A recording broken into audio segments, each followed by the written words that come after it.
Hey everybody, welcome to another exciting video. Well, maybe not exciting, maybe informative. Well, maybe not informative, maybe opinionated.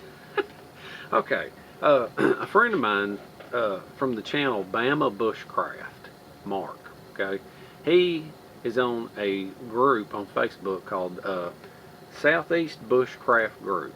Okay, now I am not on Facebook. Okay, he's on there. It's one of the typical bushcraft groups, I suppose. And he challenged everybody to show their first aid kit, their personal aid kit, what they use. And I think it's a great idea. And I think more of us YouTubers should show our first aid kits and talk about them. Because everybody talks about exciting things. Everybody talks about, you know, knives, and everybody talks about, you know, shelters, and everybody's building their little forts. But there's not enough emphasis on first aid and the things that can happen in the wild. And there's basically, you have to remember the 4 B's, okay? Burns, breaks, bleeds, and bites, okay? Now, there's also a huge difference for me, in my opinion, between first aid and a medical kit. A first aid kit and a medical kit. I think you need 2 of them. And I've seen too many people that have these huge first aid kits packed full of everything. To me, first aid is like, first aid. Yeah, I'm dying, I'm bleeding. I got a break, I'm bleeding, I'm burnt. I got a bone sticking out, something bit me. That's first aid. You know, if you've got a tummy ache or a headache or a minor rash or, you know, just things like that, that's a medical, part of your medical kit. Okay, so now my first aid kit is just a very basic store-bought kit, and then I have another kit. Okay, I have a store-bought kit that I carry in my pack. Okay, I'm not going to pull everything out of this, but I'm going to talk about it. Now this stays in my pack, and people that's watched my videos knows that my pack is usually attached to a tree. Okay, a lot of times you'll be off with your machete or your axe gathering firewood, and you're like, you know, oh no, I cut myself. Oh no, I buried an axe into my leg. Where's the first aid kit? Oh, it's back at camp. So I carry a kit too, and I'm going to go over that. Okay. Now, after I go over the kit, if I just go over this kit and that kit, it'll be a short video. So I'm going to spend the rest of the time babbling and rambling on and giving you my opinion on things. But the opinion is based on something that an old maintenance manager gave me that I used to work on. And he was big on safety, and he used to say, when someone would get hurt, you would come to him and say, I didn't mean to get cut. Okay? I didn't mean to get hurt. I didn't mean to get burnt. Okay? He said, okay, but did you mean not to get cut? Did you mean not to get burnt? In other words, pay attention and be extra careful, and try not to get hurt. Try to avoid accidents. Pay attention. Don't get into a hurry. Pay attention to what you're doing. Same thing with being in a survival situation. Avoid getting into it to begin with. Know the signs. So anyway, enough about that. I'll ramble later on. Let's get into this first aid kit that I'm going to talk about, and the contents of it, and what I have added to it, and why. Alright, this is a store-bought first aid kit, and I'm going to talk about the contents of it. This is not necessarily, it looks like a military kit, but I don't know if it's this full-fledged military kit or not. But the tag inside it is new platoon. Okay, new platoon first aid kit. And it's got an expiration date. Okay, a lot of times that's the reason why I don't have some fancy custom kit with a bunch of stuff added to it. I just have a store-bought kit, and I use it for about a year or two, and then I ditch it or put it in a car or truck or something, and then I carry a fresh kit with me in my backpack. Now, in this kit, you can see it's cram-packed full of things. This kit contains 1 2-inch elastic bandage, 1 pill bottle. The pill bottle I put in Benadryl. That way, if you have any kind of a allergic reaction to anything, you've got some kind of defense to it. That is one thing that's in the first aid kit. And it's not just necessarily for covering things you ate or bad things that you drink, or it's also for stings, okay? Because sometimes insects can be bad, okay? Just a lot of different reasons for it, for the Benadryl. It counter-reacts a lot of different things. 4 iodine wipes, 4 alcohol wipes, 4 antiseptic wipes, 5 2x2 gauze pads, 16 bandage strips, 3x1, that's simply a band-aid, 2 gauze rolls, 4" by 4 yards, 2 pairs of latex gloves, 2 pairs of tape, medical tape that is, a pack of pain reliever, probably like an ibuprofen or a Tylenol, an instant ice pack. Okay, instant ice pack has a lot of good uses. Absorbent pad, pressure bandage, 4". First aid cream, tweezers, scissors, and lip treatment, which is like chapstick. And honestly, in my opinion, if you go by my rules, chapstick doesn't belong in a first aid kit. But this is a first aid kit, so it's in there. And I have also added an EpiPen, and I have also added the best burn ointment on planet Earth. It's called Ungentine. Ungentine is without a doubt the best burn ointment on Earth. Now, the EpiPen, okay, I said breaks, burns, bleeds, and bites. Okay, now about the EpiPen.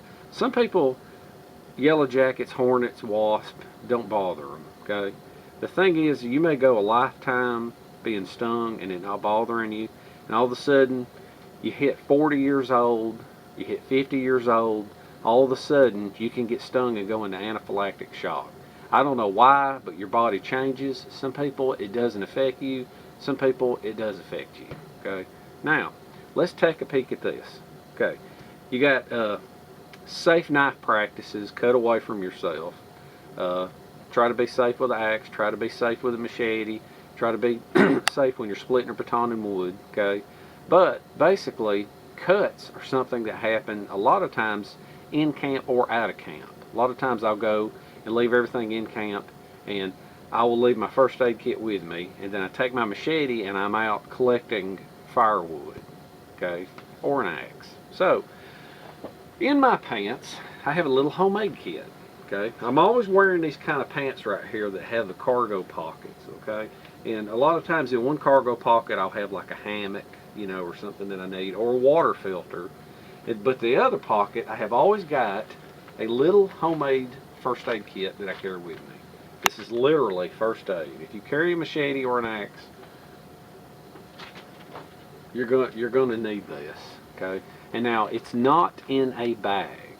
Okay, and the idea behind this, okay, let's ease you down here for a minute. The idea behind this is what it is it's wrapped up in the bottom half of a white t-shirt. Okay, and the reason is because I don't have to fool around. Let's say that I'm bleeding. I pull this out of my pocket and unroll it, and there's my stuff. I dump the contents on the ground. Okay, now what this is this is the bottom half of a white t-shirt.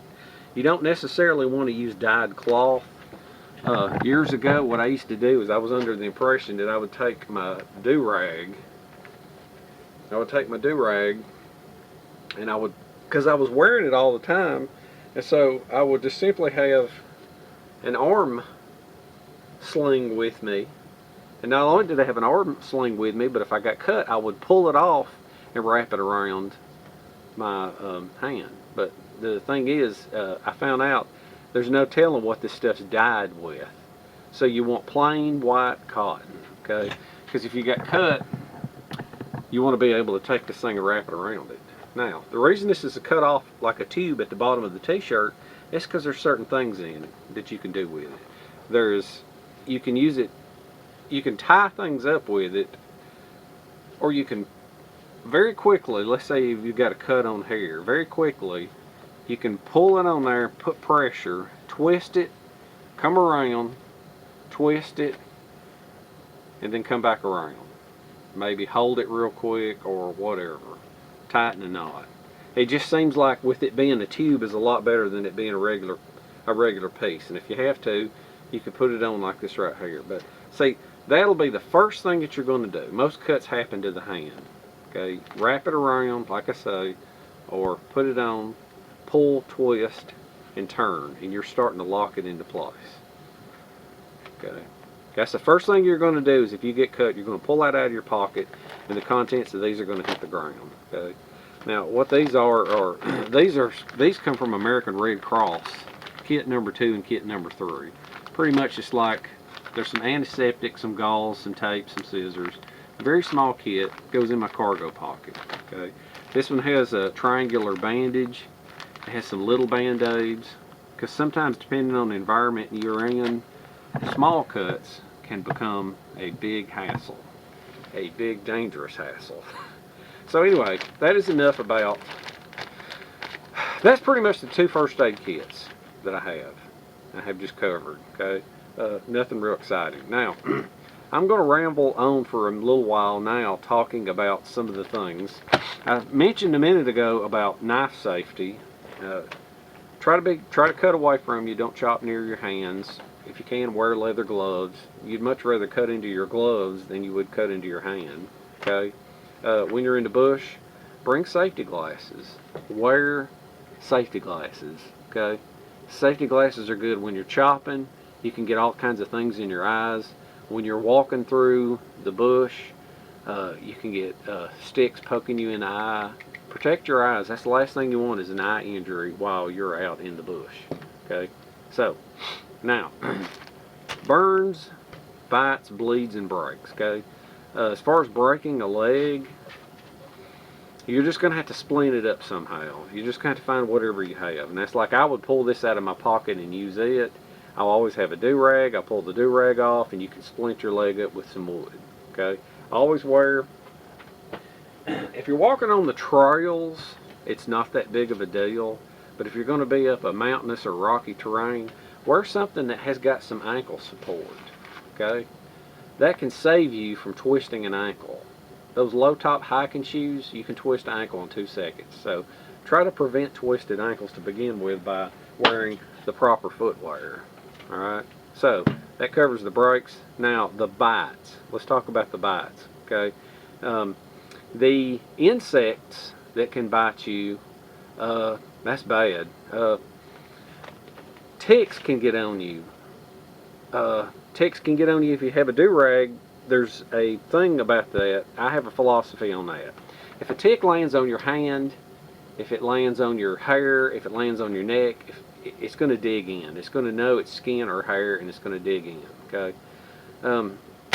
If it lands on something cloth like this, or a shirt, or whatever, it's an unnatural material to it, and the tick has a tendency to fall off.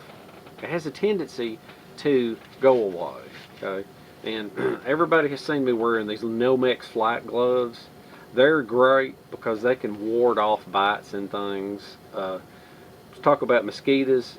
Mosquitoes, they cause malaria, mysis, filariasis, yellow fever, Zika virus. Mosquito can take you down, and you don't want that happening out in the bush.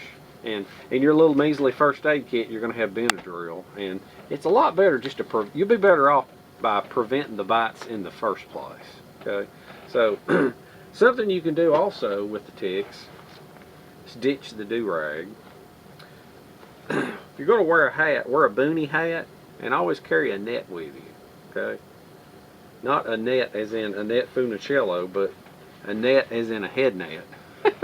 Wear it. If you have bug spray in your medical kit, bug spray, you can sweat and it'll go away. And if you're continuously dousing the bug spray on, I don't think it's good for your skin. You're better off just covering up. Just keep the bugs away from you. Okay, that's another thing right there. They also make now, for those of you who are stylish, styling and profiling. L&L Bean, for example, makes a buzz-off insect repellent wear. Okay, cool looking shirt. Okay, it's got some kind of treatment on it that keeps the bugs away. Right here, this is. Everybody knows I love camo. Okay, this is multicam camo pants. It has. This is made. Let's see, trouser, Army Combat Uniform. That's not the right tag. This is the tag. Insect Shield LLC, insect repellent apparel. Alright, active ingredient, hold on, you're fixing to laugh at me. Yes, I'm old as dirt, I'm almost 50 years old. Where's that? That's how you pronounce it. Okay, this is Insect Shield. These pants, and I think there's a shirt over here somewhere. I think I got the top here. Here's the top right here. All right, it's Cry Precision. Okay, that one has the insect repellent stuff in it too, which is good. It's always good to have that. Okay, avoid the bug bites. Keep the bugs off you. Keep the mosquitoes off you. Keep the ticks off of you. All that kind of stuff. Talking about bites, let's talk about snakes real quick. If you get bit by a snake, do not cut the wound. Do not suck the wound. If you suck the wound, you could get the venom in your mouth. It'll get into your bloodstream quicker. Now, they've recently come out with this new thing talking about they have changed their mind on how you handle snake bites. Okay, and a lot of people say that they carry the snake bite kit with a little suction cup looking thing. Well, they're now saying that actually causes more trauma to the wound area than anything. So basically, they're now saying there's basically nothing you can do about a snake bite other than get to the hospital. Okay, so you're better off preventing snake bites to begin with. Okay, so always wear proper footwear in that case. Always wear gaiters if you have to. Okay, these boots right here, these are OTB desert boots. Okay, a snake can bite through this lightweight part here. This is a very soft suede type material. They can bite through it. If you think you're safe with leather boots, you're not. Heavy boots. These are Rocky Alpha Force. A snake can bite through this. Snakes bite through leather. If you're lucky, a lot of the bigger, larger snakes will give you a dry bite, just as a warning. But the smaller snakes are maniacs. They don't care. They'll inject their venom into anything. They don't have any sense. They'll bite you and they'll inject. So, snake boots. Not real sure what this material is, but if they say snake boots, wear them, especially if you're going to be trekking through a swamp. Alright? Anyway. Alright, that's it right there. That's pretty much what I was up to date on it, on the snake bite stuff, and I've read that from a medical site. And like I said about the insects, you may go a lifetime and not be allergic to an insect sting, and then all of a sudden you hit 40 or 50 years old and it sends you into anaphylactic shock. So it's good for everybody to have an EpiPen in your first aid kit. Okay.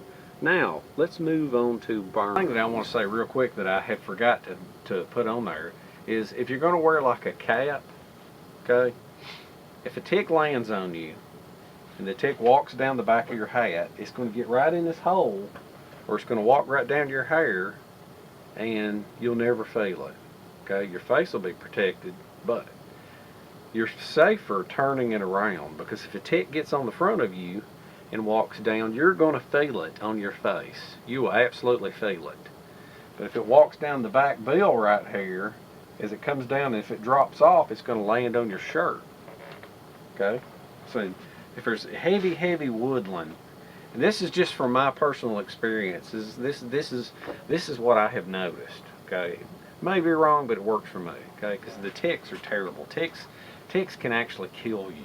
Okay, now let's talk about campfires, cooking. Okay, burns are bad. You cook over fire, you warm yourself over fire. If you're a true bushcrafter, a lot of times you'll just sleep under a lean-to with a fire out front, and you'll you know, keep him warm with the fire all the time. You hear stories about people catching on fire, and it's ugly. It's not a good thing. So let's take a peek here a minute at where's that blanket at? Well, I lost it. No, here it is. Look, these fleece blankets. Sometimes these fleece blankets, if you get them too close to a fire, they will catch on fire. Okay, that is not good. That is not good at all. All right. This is something that you'll be sleeping in a tent or a sleeping bag with.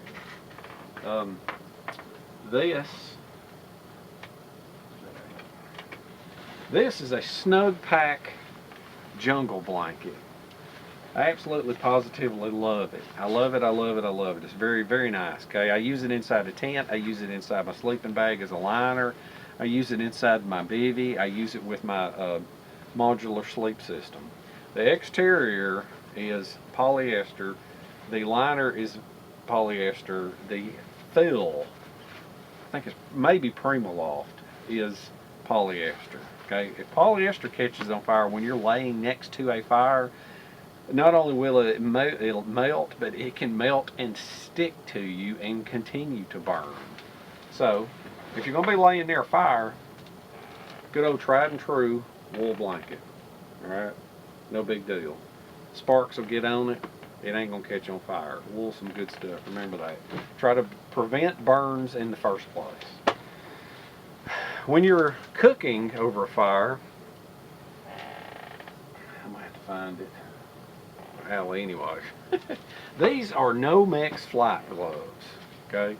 These, let me find them. I am well known for them. Now, hold on, let me put these on. I gotta be styling and profiling. Now these things right here, these are Nomex flight gloves. Okay, they're made out of Nomex. They're fireproof. They're flameproof. They're not heat-proof.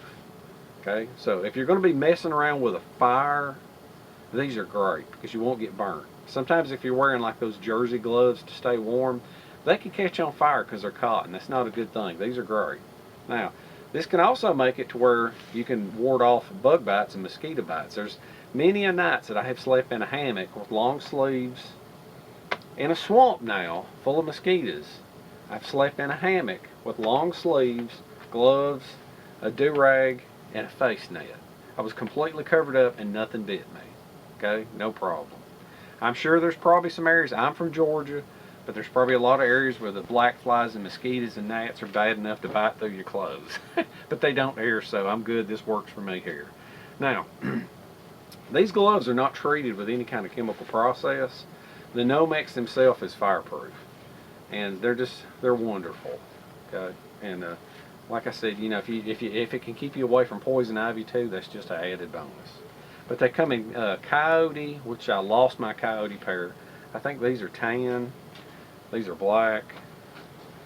I think these are sage green. I think these are sage green. I'm not sure what they're called. And then these are olive drab. These you can clearly see. These have been used around the fire so long. The olive drab ones is look how the fingers have actually shrunk up from being around fire so much. But those are some good things. Those are some good things that I suggest. Another thing too is always carry a piece of leather for handling cookware so that you don't burn your little pinkies. All right, now let's move on to let's talk a little bit about clothing here. Okay, right here, everybody loves this new modern stuff here. This fancy new modern things like this is a Under Armour tactical gear. Okay, all this stuff right here. All this stretchy type material with all these fancy liners and things, and this wicking, breathable, moisture barrier type deals. These things here are nylon, they're polyester, they're acrylic, they're mod acrylic. These things here, they're great for your lightweight backpackers and you people sleeping in tents and you people sleeping in sleeping bags. But if you're going to be cooking over a fire wearing this, or if you're going to be warming yourself with a fire, this is not what you want to wear. This is more stuff that if it melts, if it gets burnt, it will stick to you. It will melt to your skin. It is ugly. It's not a good thing. Not to mention this stuff's very extremely expensive. I never wear stuff like this on the outside. I wear it underneath my shirts. So, This is and I want to show you something about this new multicam. There's a lot of people, I still love my woodland camo, but their multicam stuff is becoming very, very popular. Now, this is a Cry Precision, I think it is. Yeah, it's got a tag right here on it. Cry Precision. This is a top that has insect shield, okay? Now, I'm going to show you something on the sleeves here. This is like, I think, cotton and polyester. Now you see the cuff on it? It's just a plain cuff, okay? Alright, now that's made by Cry Precision.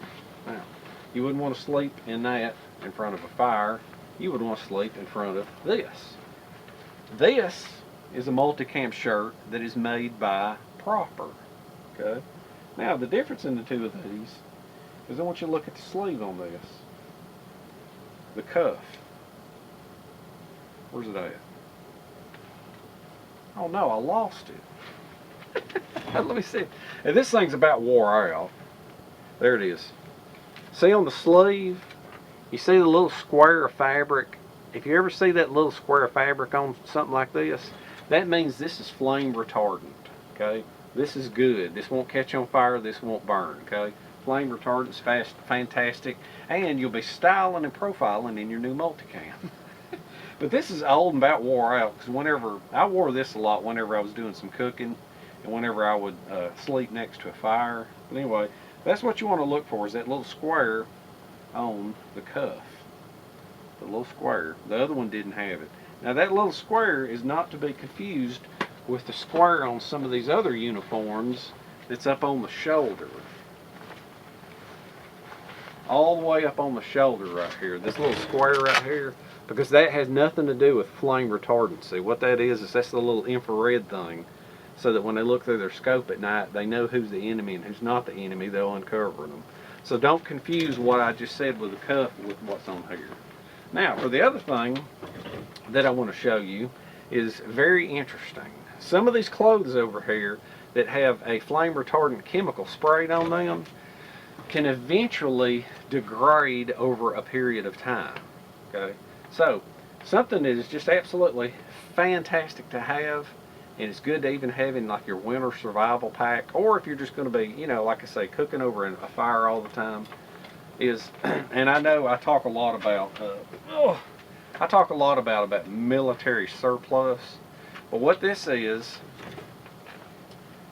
the shirt and the trousers. It's I think it's an Air Combat Crewman's uniform. Let me look at it right here. Yeah, Air Crew Combat Class 2 tan. Okay, now what this is 90, either 90 or 95% mod acrylic and 5%, no, aramid, excuse me, not acrylic. I'm thinking ahead of myself. It is 95% meta aramid and 5% para aramid. Okay, and what that is that means this is basically a garment made out of aramid fibers. And what aramid is it's a synthetic man-made fiber that won't melt and won't burn. So you can wash this 1,000 times, and you can lay in your lean-to in this and sleep and not worry about any kind of flames getting on you. You will be a-okay. All right, or you can cook over it. Now, the aramid is just fancy talk for it. The meta aramid is Nomex. Okay, super high quality, fire resistant fibers.